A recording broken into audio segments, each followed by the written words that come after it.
Welcome back to a new video on this channel. So if you want to create a child theme, this video is useful for you as it will show you how to do this using a very easy method using a plugin.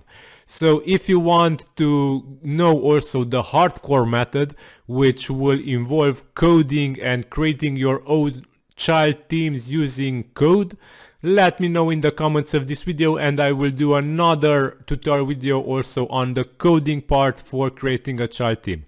So first of all, what are child themes? So child themes are a separate breed of themes which inherit everything from their parents. So they basically clone a theme and offer all the features that the parent theme has, but the nice thing is that you can make modifications to this child theme and the modifications will remain in the child theme even if the parent theme is updated. So if you might know that themes are usually updated by authors very frequently on WordPress, and if you make a modification to a theme and you update that theme to a newer version, the modification will be lost. So because of this, child themes were invented and they will be able to solve this problem. You can make modifications directly in the child theme and the update of the original parent theme will not make this modification be lost. So now let me go ahead and show you how to create a child theme in WordPress. So for this, we will be going to the plugins menu here, click add new and search child theme configurator. So this is the child theme configurator. This is the magic plugin I will be using. It is really good in doing this. So click install now. And after the installation, you should activate the plugin. So activate it.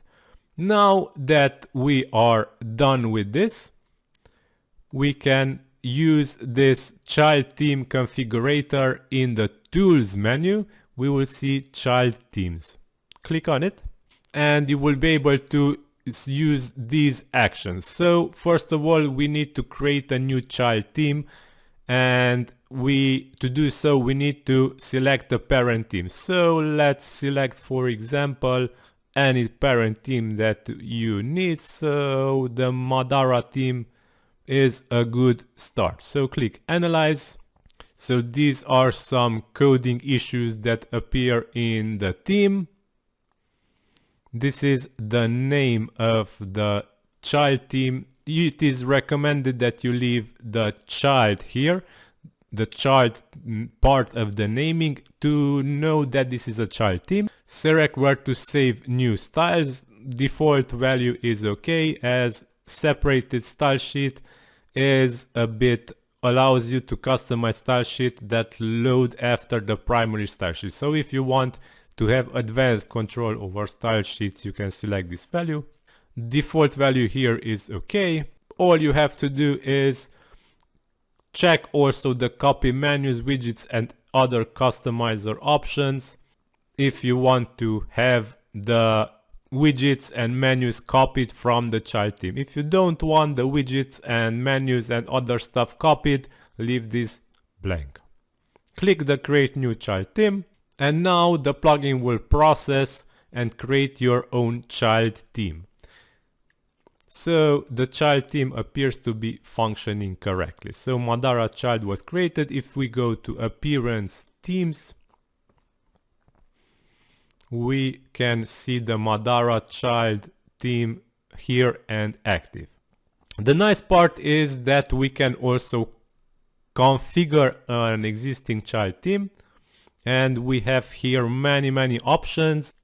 So for example, if we want to change fonts or CS or add CSS, we can do it here.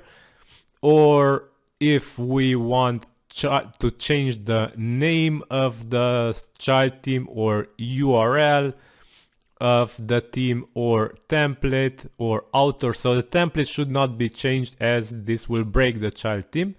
Author, you can change some stuff.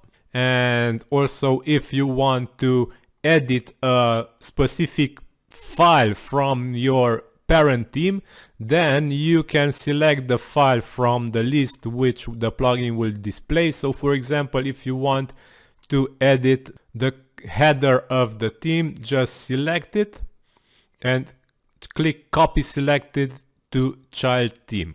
And now if we go to appearance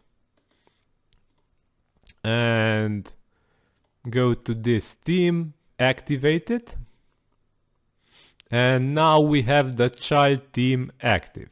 So if we go in and customize the theme, we will see that the theme file editor here will have also the functions.php file that we just copied using the child theme generator plugin. So the very nice part of this plugin is also that we can actually go in and deactivate and even uninstall the child theme generator plugin, and the child theme that we generated will remain on our site and it will be active and fully functional. So this is a really great thing about this child theme configurator plugin, that it will not be required to be active anymore after you've done its work. So its work is done, it can be deactivated and even deleted. However, if you still need to edit the child themes, you can use this plugin and you will fully benefit of its features. Okay, so basically this is how to use this free plugin. I will link it in this video's description also. Basically this is all for today. I hope this video helped you create your own child themes and start working on your projects with changed themes and keeping those changes even after the parent theme is updated or changed. So yeah, thank you for watching. Let me know if you have more ideas, suggestions of content that I should create, and always the comment section is open for you guys. Thank you for watching. Share, subscribe, like, it's really appreciated. Have a nice day. Bye bye.